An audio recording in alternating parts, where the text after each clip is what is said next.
کاریگەری سیاسەت وای کردووە ڕۆشنبیران و چالاکوانانیش بکەونە ژێر ئاراستەکانیانەوە. پرسی دادگایکردنی شێروان شێروانی کە پرس و کەیسێکی یاساییە، سیاسەتی چاواشەکاری لە سنووری سلەیمانی کاریگەری لەسەرداناوە. بە جۆرێک لێرە گردبوونەوەی بۆ ئەنجام دەدرێت، وەک ئەوەی ئەوان بڕیاردەر بن نەک دادوەر.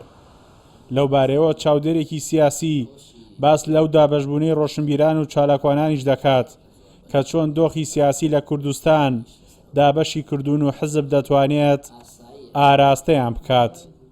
کێشەی گەورە ئەوەیە دابەشبوونێکی قوڵ و فراوان لە نێوان حزبەکانە هەیەوە ڕۆشنبیران و نووسەران و چالاکانی بەناومەدەنیش هەمویان کەوتونەتە بەر ئەو بەرداشە، یعنی چ لێرە چ لەوێ. ئەمە کێشەیەکی گەورەی دروست کردووە، وای کردووە کە مزداقیەت و بێلایەنی لەدەست بن لە زۆربەی ڕۆشنبیران و چالاکانی کۆمەڵگەی مەدەنی.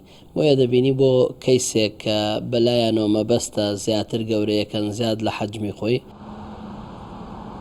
جگەلەوەش میدیای ئاراستەکراو بە هەمان شێوەی پەیجەکانی تۆڕی کۆمەڵایەتی بەبێ بە دوواداچوونی میدیایی و زانیاری ڕاستی زانیاریەکان بابەتەکان زەق دەکەنەوە.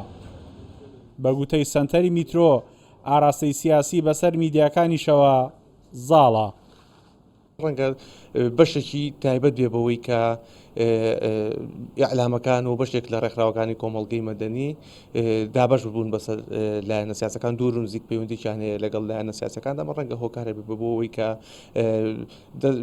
چ ئیعلامەکان میدیاکان میدیایکی ئاراستەکراو بن، چ ڕێکخراوەکان ڕێکخرا بن کە ئەجەندایەکی سیاسی لە پیشیان بۆیە نەتوانن ئازادانە بتوانن لە هەموو ڕووداوەکانە دەنگی خۆیان بێمە هۆکارێک بێ.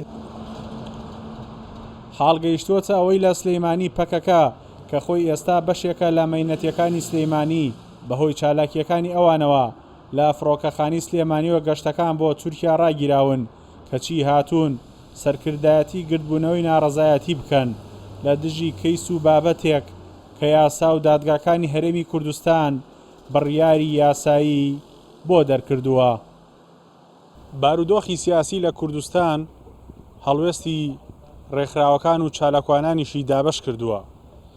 جاری وا هەیە بۆ پرسێک لە ناوچەیەک هەمووان بەگەرمی بۆی دێنە سەرخەت، بەڵام چەندین پرس و کێشەی گەورەش هەیە. هەر ئەو ڕێکخراو و چالاکوانانەی کە بەگەرمی لەسەر هەندێک پرس دێنە دەنگ لێی بێدەنگن. ئارام بەختیار، کوردستان 24، سلێمانی.